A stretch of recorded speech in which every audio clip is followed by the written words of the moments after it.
ஒரு 60-65 வயசு வரைக்கும் கம்மி பிரீமியம் கட்டி ஒரு பெரிய கவரேஜ் 1 or 2 crores வர அளவுக்கு ஒரு பெரிய கவரேஜ் எடுக்கிற மாதிரி நம்ம மேலேயே நாமளே இன்சூரன்ஸ் பண்ணிக்கிறதுக்கு பேர் தான் டேர்ம் இன்சூரன்ஸ் சொல்லுவாங்க. சப்போஸ் அந்த டேர்ம் பீரியட் ஒரு 60 வயசுக்குள்ளார நமக்கு ஏதாவது ஒன்று ஆகி இல்லை நாம இல்லாமல் போயிட்டாலும் நம்ம ஃபேமிலிக்கு அந்த 1 or 2 crores சொன்னோம் இல்லையா, அந்த கவரேஜ் உள்ள அமௌண்ட்டு அவங்களுக்கு போய் சேரும். இதுதான் டேர்ம் இன்சூரன்ஸ் சிம்பிளாக சொல்லும். டேர்ம் இன்சூரன்ஸ் பற்றி நிறைய வீடியோஸ் பார்த்துருப்பீங்க. பட் ஆனால் இந்த வீடியோ ஏன் ஸ்பெஷலாக இருக்க போகுது, ஏன் முக்கியமாக இருக்க போகுது அப்படின்னு கேட்டிங்கன்னா, எவ்வளோ டேர்ம் இன்சூரன்ஸ் நமக்கு தேவைப்படும் அப்படின்ற கால்குலேஷன் பார்க்க போகிறோம். யாரெல்லாம் டேர்ம் இன்சூரன்ஸ் எடுக்கணும் அப்படின்றத பார்க்க போகிறோம். எப்படி ஒரு டேர்ம் இன்சூரன்ஸை செலக்ட் பண்ணணும் அப்படின்றத பார்க்க போகிறோம். என்னென்ன மாதிரியான மிஸ்டேக்ஸ்லாம் டேர்ம் இன்சூரன்ஸ் எடுக்கும்போது நம்ம பண்ணக்கூடாது அப்படின்றதையும் நம்ம பார்க்க போகிறோம். ஒட்டுமொத்தமாக இந்த வீடியோ ஒரு மாஸ்டர் கிளாஸாக இருக்க போகுது. நீங்கள் இனிமேல் எந்த வீடியோவும் டேர்ம் இன்சூரன்ஸ் பற்றி பார்க்க தேவையில்லை. இந்த ஒரு வீடியோ உங்களுக்கு இருந்துச்சுனாலே ஒரு டேர்ம் இன்சூரன்ஸ் பற்றின எல்லா தகவலும் எல்லா இன்ஃபர்மேஷனும் உங்களுக்கு கரெக்டாக இருக்கும். This is finance with Praveen Sen. மறக்காம நம்ம ரிஃப்ளெக்ட் மணி சேனலை சப்ஸ்கிரைப் பண்ணிக்கோங்க. இங்கே இன்வெஸ்ட்மெண்ட் சம்பந்தமாக நிறைய வீடியோஸ் உங்களுக்காக போட்டுருக்கோம். அண்ட் அந்த பெல் பட்டனையும் கிளிக் பண்ணிக்கோங்க. டேர்ம் இன்சூரன்ஸ்னா என்னன்னு பார்த்தோம். ஒரு கம்மி பிரீமியம்லேயே ஒரு பெரிய கவரேஜ் 1 கோடி 2 கோடி அளவுக்கு பெரிய கவரேஜ் எடுக்கிற மாதிரியான ஒரு இன்சூரன்ஸை நம்ம மேலே நம்ம போட்டுக்கிறோம். ஏன்னா அந்த டேர்ம் பீரியட் 60 வயசுக்குள்ளார நமக்கு ஏதாச்சும் ஆச்சுன்னா நாம இல்லாத நம்ம ஃபேமிலி வந்து கஷ்டப்படக்கூடாது.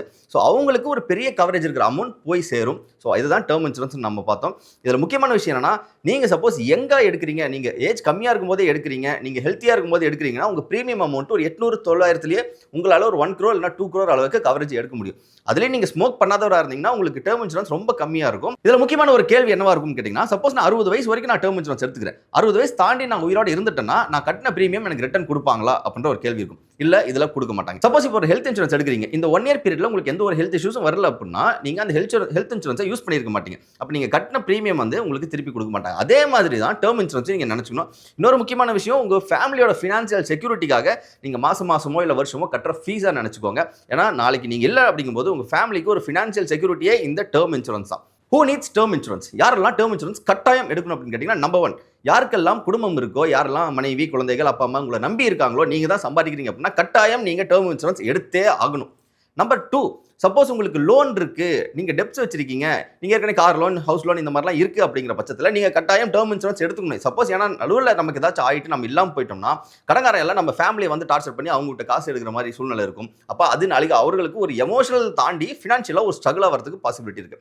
அண்ட் 3வது யார் எடுக்கணும் அப்படின்னா, நீங்கள் சப்போஸ் எங்கே இருக்கீங்க, பட் ஆனால் ஃபியூச்சரில் வந்து நீங்கள் என்ன பண்ண போறீங்க, கல்யாணம் பண்ண போறீங்க, உங்களுக்கு குழந்தை பெற்றுக்க போறீங்க, இந்த மாதிரி ஒரு ஃபேமிலி பிளான்ஸ் இருக்கு, நீங்கள் நாளைக்கு வீடு கட்டணும், இந்த மாதிரியான பிளான்ஸ்லாம் இருக்குன்னா நீங்கள் எங்கே இருக்கீங்கன்னா இப்போ நீங்கள் எடுத்துக்கிறது ரொம்ப ரொம்ப இம்பார்ட்டன்ட். ஏன் அப்படின்னா இப்பயே நீங்கள் இன்சூரன்ஸ் போட்டிங்க அப்படின்னா உங்களுக்கு ப்ரீமியம் ரொம்ப ரொம்ப கம்மியாக இருக்கும். நீங்கள் 700-800 ரூபாய்க்குலாம் உங்களால் ப்ரீமியம் எடுக்க முடியும். With high coverage like 2 crore வரைக்கும் கூட உங்களால் இன்சூரன்ஸ் எடுத்துக்க முடியும். அப்போ எங்கே இருக்கவங்க, யாரெல்லாம் வந்து ஃபேமிலி டிபெண்டன்சிஸ் இருக்குது அப்படின்னு நினைக்கிறீங்க, டெப்ட்ஸ் லோன்ஸ் இருக்கவங்க கட்டாயம் இன்சூரன்ஸ் எடுத்துக்கிறது நல்லது. How to calculate term cover? ஒரு டேர்ம் கவர் எடுக்க போறீங்க, அது 1 கோடியா 75 லட்சமா 2 கோடியா, இது எப்படி கால்குலேட் பண்ணுறதுங்கிறது நான் சிம்பிளாக சொல்கிறேன். சப்போஸ் உங்களுடைய சேலரி ஒரு 10 லட்ச ரூபா வருஷத்துக்கு அப்படின்னா அதோட 20 மடங்கு 10 லட்ச ரூபா 20 மடங்கு ஆகும்போது அது 2 கோடி ரூபா. ஸோ நீங்கள் என்ன பண்ணணும், 2 கோடி ரூபா இருக்க மாதிரியான டேர்ம் இன்சூரன்ஸ். இது ரொம்ப சிம்பிளான கால்குலேஷன் தான்.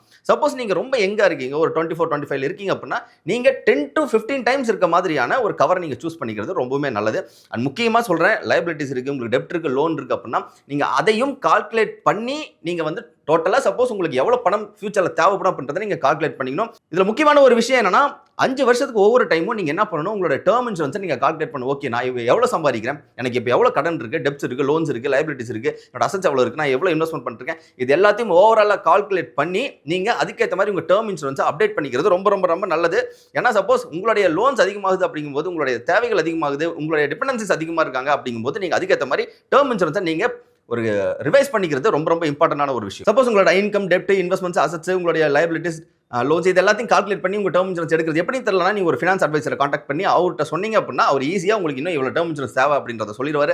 அவரே கூட உங்களுக்கு என்ன பண்ணுவார்னா ஒரு நல்ல ஒரு டேர்ம் இன்சூரன்ஸ் சஜஸ்ட் பண்ணுறதுக்கும் பாசிபிலிட்டிஸ் இருக்குது. டேர்ம் இன்சூரன்ஸ் எடுக்கும்போது ரைடர் ஆப்ஷன்ஸ் என்னென்ன இருக்குது அப்படின்றத செக் பண்ணிக்கிறது ரொம்ப இம்பார்ட்டன்டான விஷயம். அதில் முக்கியமான ஒரு ரைடர் கம்பல்சரி இருக்கணும் அப்படின்னு கேட்டிங்கன்னா கிரிட்டிக்கல் இல்னஸ் ரைடர். இதென்ன கிரிட்டிக்கல் இல்னஸ் ரைடர் அப்படின்னு கேட்டிங்கன்னா, சப்போஸ் இந்த டேர்ம் பீரியட் உங்களோட 60-65 வயசுக்குள்ளார உங்களுக்கு ஏதாச்சும் ஒரு கிரிட்டிக்கலான இல்னஸ் லைக் ஒரு ஹார்ட் அட்டாக் இல்லை கேன்சர் இந்த மாதிரி கிரிட்டிக்கலான இல்னஸ் வருது அப்படின்னா இந்த இன்சூரன்ஸ் கம்பெனி என்ன பண்ணுவாங்க, எக்ஸ்ட்ரா ஒரு லம்சம் வந்து உங்களுக்கு ப்ரொவைட் பண்ணுவாங்க. எதுக்காக அப்படின்னு கேட்டிங்கன்னா, சப்போஸ் இந்த மாதிரி கிரிட்டிக்கல் இல்னஸ் வரும்போது அதுக்கான மெடிக்கல் எக்ஸ்பென்சஸ் ரொம்ப ரொம்ப ரொம்ப அதிகமாக இருக்கும். ஸோ அதுக்கு கவர் பண்ணுற மாதிரி ஒரு சப்போர்ட்டை என்ன பண்ணுவாங்க, உங்கள் சம் இன்சூரோட சேர்த்து ஒரு எக்ஸ்ட்ரா ஒரு லம்சம் அமௌண்ட்டும் உங்களுக்கு கொடுத்து ஹெல்ப் பண்ணுவாங்க. ஸோ நீங்கள் இன்சூரன்ஸ் எடுக்கும்போது இந்த கிரிட்டிக்கல் இல்னஸ் ரைடர் இருக்கான்றதை செக் பண்ணிக்கோங்க. அது இருந்தால் ரொம்பவே யூஸ்ஃபுல்லான ஒரு விஷயம். செகண்ட் இன்னொரு விஷயம் என்னன்னா வேவர் ஆஃப் பிரீமியம் ரைடர்னு சொல்லுவாங்க. இது என்ன வேவர் ஆஃப் பிரீமியம் ரைடர் அப்படின்னா, சப்போஸ் இந்த டேர்ம்குள்ள உங்களுக்கு ஏதாச்சும் ஒரு கிரிட்டிக்கல் இல்னஸ் வந்துருச்சு, இல்ல ஒரு ஆக்சிடென்ட் ஆகி ஒரு டிசபிலிட்டி ஆகுது அப்படிங்கிற பட்சத்துல என்ன நடக்கும்னு கேட்டீங்கன்னா, நீங்க பிரீமியம் வந்து கட்ட தேவையில்லை அப்படின்றத அவங்க வேவ் ஆஃப் பண்ணுவாங்க. வேவர் ஆஃப் பிரீமியம் ரைடர் இருந்துச்சு அப்படின்னா நீங்க என்ன பண்ணலாம், சார் இங்க பாருங்க எனக்கு இந்த மாதிரி ஆயிருச்சு, ஒரு டிசபிலிட்டி ஆயிருச்சு, இல்ல ஒரு இல்னஸ் ஆயிருச்சு, என்னால இனிமே கட்ட முடியாதுன்னு சொன்னீங்கன்னா அவங்க என்ன பண்ணுவாங்க, உங்களோட பிரீமியமை இனிமேல் நீங்க கட்ட தேவையில்லைன்னு சொல்லி வே ஆஃப் பண்ணி விட்டுருவாங்க. ஆனால் இதில் முக்கியமாக செக் பண்ணிக்கோங்க, சில இன்சூரன்ஸ் கம்பெனி என்ன பண்ணுறாங்கன்னா, சில பாலிசிஸில் நீங்கள் ஃபர்ஸ்ட் 5 வருஷம் பிரீமியம் கட்ட ஆரம்பிச்சு ஃபர்ஸ்ட் 5 வருஷம் பாலிசியோட 5 வருஷத்துல தான் இது கொடுப்போம் அப்படின்ற மாதிரி வச்சிருப்பாங்க. பட் ஆனால் என்ன பண்ணிடுவாங்க, உங்களோட பிரீமியம் அமௌண்ட்டை இன்க்ரீஸ் பண்ணிடுவாங்க. ஆனால் பிரீமியம் அமௌண்ட் இன்க்ரீஸ் பண்ணாங்களா, அது நீங்க வந்து உங்க டேர்ம் 60 வயசு வரைக்கும் நீங்க கட்டுற மாதிரி இருக்கும். ஸோ இந்த வேவர் ஆஃப் பிரீமியம் ரைடர் வந்து உங்களுக்கு எத்தனை வருஷம் வரைக்கும் இருக்கு அப்படின்றத நீங்க செக் பண்ணி இது இருந்துச்சுன்னா ஆட் பண்ணிக்கிறது ரொம்ப ரொம்ப நல்ல விஷயம். லைஃப் ஸ்டேஜ் பெனிஃபிட், இந்த லைஃப் ஸ்டேஜ் பெனிஃபிட் ரைடர் யாருக்கு ரொம்ப ரொம்ப யூஸ்ஃபுல்லா இருக்கும்னா, சப்போஸ் நீங்க எங்க இருக்கீங்க, இனிமேல் தான் மேரேஜ் பண்ண போறீங்கன்னா உங்களுக்கு யூஸ்ஃபுல்லா இருக்கும்.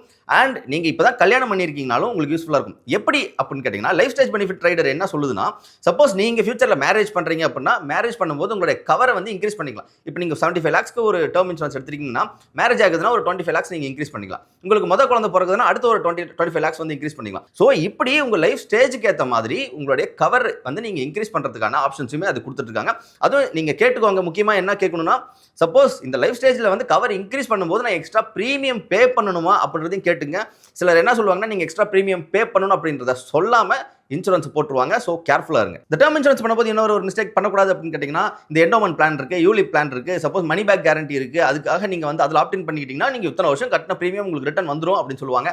அந்த மாதிரி எதுக்கும் போகாதீங்க. சப்போஸ் நீங்கள் அதில் இன்வெஸ்ட் பண்ணுறதுக்கு ஒரு எக்ஸாம்பிள், நீங்கள் அதில் போகிறீங்க, ஒரு 1000 ரூபாய் எக்ஸ்ட்ரா ஆகுதுன்னா அந்த மாதிரி எந்த விஷயத்துக்கும் போக வேண்டாம்.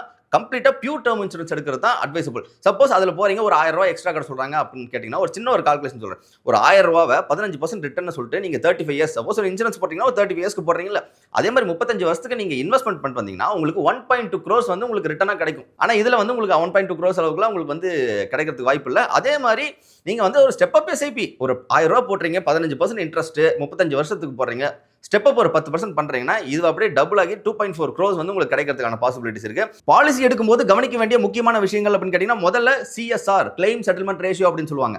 அதாவது ஒரு இன்சூரன்ஸ் கம்பெனிக்கு கிளைம்ஸ் எவ்வளவு வந்திருக்கு, வந்த கிளைம்ஸ்ல எவ்வளவு செட்டில் பண்ணிருக்காங்க அப்படின்ற ரேஷியோவை சொல்றது தான் இந்த கிளைம் செட்டில்மெண்ட் ரேஷியோ. முக்கியமா அது 97%க்கு மேல இருக்கிற இன்சூரன்ஸ் கம்பெனியா பார்த்து அந்த கம்பெனில இருக்கிற பாலிசியை நீங்க எடுக்கிறது பெஸ்டா இருக்கும். Second, ASR, amount settlement ratio சொல்லுவாங்க. அமௌண்ட் செட்டில்மெண்ட் ரேஷியோனா என்னன்னு கேட்டீங்கன்னா, கிளைம்ஸ் செட்டில் பண்றாங்க இல்லையா, செட்டில் பண்ணும்போது எவ்வளவு அமௌண்ட் செட்டில் பண்றாங்க அப்படின்றத பாக்குறது ரொம்ப இம்பார்ட்டன்டான விஷயம். சப்போஸ் 1 கோடி ரூபாய்க்கு நீங்க ஒரு இன்சூரன்ஸ் எடுத்துறீங்க, பட் ஆனா உங்களுக்கு 90 லட்சம் தான் கொடுத்துருக்காங்க, இல்ல 80 லட்சம் தான் கொடுத்துருக்காங்கன்னா வெறும் 80% 90% தான் உங்களுக்கு அமௌண்ட் செட்டில் பண்ணிருக்காங்கன்னு அர்த்தம். அப்ப நீங்க என்ன பார்க்கணும்னா, எந்தெந்த இன்சூரன்ஸ் கம்பெனி அவங்களுடைய ASR 90%க்கு மேல வச்சிருக்காங்களோ அதை சூஸ் பண்றது தான் பெஸ்டா இருக்கும். மூணாவது விஷயம், வால்யூம் ஆஃப் கம்ப்ளைண்ட்ஸ். ஒரு இன்சூரன்ஸ் கம்பெனிக்கு எவ்வளவு கம்ப்ளைண்ட்ஸ் வருது, அது எப்படி சால்வ் பண்றாங்க, இதை ஃபாலோ பண்ண வேண்டிய, இதை பார்க்கக்கூடிய விஷயம் தான் வால்யூம் ஆஃப் கம்ப்ளைண்ட்ஸ் சொல்லுவோம். ஃபார் எக்ஸாம்பிள், இப்போ ஒரு இன்சூரர் கம்பெனில ஒரு 10,000 பாலிசி ஹோல்டர்ஸ் இருக்காங்க. சப்போஸ் அதுல வந்து ஒரு 200 கம்ப்ளைண்ட்ஸ் வருதுன்னா இவங்க வால்யூம் ஆஃப் கம்ப்ளைண்ட் பெர்சன்டேஜ் எவ்வளவுனா 2%. ஓகேவா? சப்போஸ் இன்னொரு இன்சூரன்ஸ் கம்பெனி 10,000 பாலிசி ஹோல்டர் இருக்காங்க, ஒரு 500 கம்ப்ளைண்ட்ஸ் வந்திருக்கு அப்படின்னா அதோட பெர்சன்டேஜ் 5%. ஸோ இப்போ 2% இருக்கு, 5% இருக்கு. 5% ஆப்வியஸா அதிகமா இருக்கு. விச் மீன்ஸ் என்ன சொல்ல வராங்கன்னா, இந்த இடத்துல நிறைய கம்ப்ளைண்ட்ஸ் ரைஸ் ஆகிட்டே இருக்கு, நிறைய இஷ்யூஸ் இருக்கு. ஸோ அப்போ பாலிசி ஹோல்டர்ஸ் இருக்காங்களே, நீங்க இன்சூரன்ஸ் நாம எடுத்துருக்கோம் இல்லையா, நமக்கு செட்டில் பண்றதுல இஷ்யூஸ் இருக்கு, இல்ல கஸ்டமர் சர்வீசஸ்ல இஷ்யூஸ் இருக்குன்னா தான் இந்த கம்ப்ளைண்ட்ஸ் அதிகமாகும். ஸோ என்ன சொல்ல வராங்கன்னா, 20க்கு மேல இருக்கிற கம்பெனிஸ் இருக்காங்க இல்லையா, அந்த கம்பெனி பக்கம் எட்டி கூட பாத்துறாதீங்க. நாலாவது முக்கியமான விஷயம், சால்வன்சி ரேஷியோ. இந்த சால்வன்சி ரேஷியோ தான் ஒரு இன்சூரன்ஸ் கம்பெனியோட ஃபினான்ஷியல் ஸ்ட்ரென்த்தை குறிக்கக்கூடியதுன்னு சொல்றாங்க.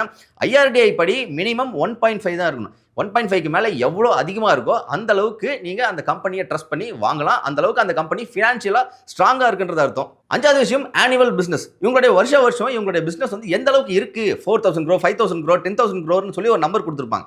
இது எவ்வளவு அதிகமா இருக்கோ அந்த அளவுக்கு அந்த கம்பெனி ஃபினான்ஷியலா ஸ்ட்ராங்கா இருக்காங்கிறது அர்த்தம். அடுத்த ஆறாவது விஷயம் பார்த்தீங்கன்னா, ட்ராக் ரெக்கார்ட். அந்த கம்பெனி எத்தனை வருஷமா இண்டஸ்ட்ரியில் இருக்காங்க அப்படின்ற அந்த ட்ராக் ரெக்கார்டையும் நீங்கள் வந்து செக் பண்ணிக்கிறது நல்லது.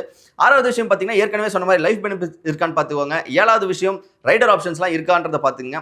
எட்டாவது விஷயம் என்னன்னா, தேவையில்லாத ஆட் ஆன்ஸை தயவு செஞ்சு போய் வாங்கிடாதீங்க. ஏன்னா ஆட் ஆன்ஸ் ஒன்று நீங்கள் ரைடர்ஸை ஆட் பண்ணும்போது உங்களுக்கு ஒவ்வொரு டைமும் ப்ரீமியம் வந்து இன்க்ரீஸ் பண்ணிட்டே போவாங்க. சில இன்சூரன்ஸ் கம்பெனிஸ் ஃப்ரீயாவே நிறைய ஆட் ஆன்ஸ் கொடுத்துருப்பாங்க. ஸோ அதை இருக்கான்றது மட்டும் பார்த்துக்குங்க. தேவையில்லாம அதிக பிரீமியம் கட்டி போய் ஏமாந்துட வேண்டாம். The most common and important mistakes to avoid அப்படின்னு கேட்டிங்கன்னா, ரொம்ப சிம்பிளா ஃபர்ஸ்ட் விஷயம் என்னன்னா, நீங்க ஒரு டேர்ம் இன்சூரன்ஸ் எடுக்கும்போது நீங்க ஸ்மோக் பண்ணுவீங்களா, உங்க ஹெல்த் இஷ்யூஸ் என்ன இருக்கு, ஏற்கனவே ஹெல்த் ப்ராப்ளம்ஸ் ஏதாச்சும் இருக்கா, அண்ட் நீங்க முக்கியமா டொபாக்கோ ஏதாச்சும் யூஸ் பண்றீங்களா, இந்த மாதிரி எல்லாத்தையுமே நீங்க டிஸ்க்ளோஸ் பண்ணி ஆகணும்.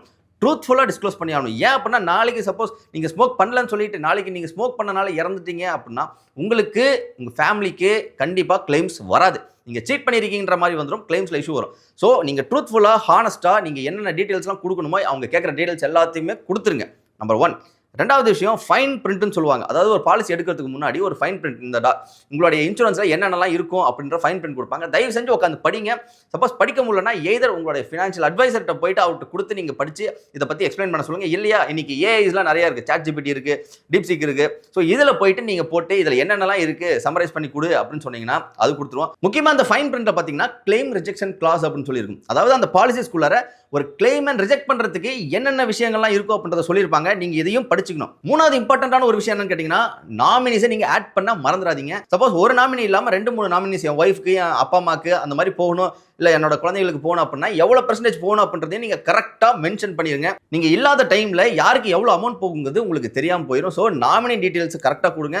2-3 பேர் இருந்தால் அது யாருக்கு எவ்வளோ பெர்சன்டேஜ் போகணுங்கிறத கரெக்டாக கிளியர் கட்டாக கொடுக்குறது ரொம்ப இம்பார்ட்டன்டான ஒரு விஷயம். நாலாவது மோஸ்ட் இம்பார்ட்டன்ட் மிஸ்டேக் என்ன பண்ணுவாங்கன்னு கேட்டிங்கன்னா தேவையில்லாத ரைடர்ஸ் நம்ம சொல்லுவோம். அந்த பெனிஃபிட் இருக்குது, இந்த பெனிஃபிட் இருக்குது, நீங்கள் போட்ட காசெல்லாம் ரிட்டர்ன் வரும், இந்த மாதிரி எதோ சொல்லி உங்களை எக்ஸ்ட்ரா ரைடர்ஸ்லாம் ஆட் பண்ண சொல்லுவாங்க. இல்லை நீங்கள் ஆன்லைன் எடுத்தீங்களா அதெல்லாம் நல்லா பார்க்குறதுக்கு வந்து சூப்பராக இருக்குது. அப்போ நீங்கள் தப்பாக ஆட் பண்ணிட்டீங்கன்னா கடைசியில் என்ன ஆயிரும், நீங்கள் தான் ப்ரீமியமே எக்ஸ்ட்ரா பே பண்ணுற மாதிரி ஆயிரும்.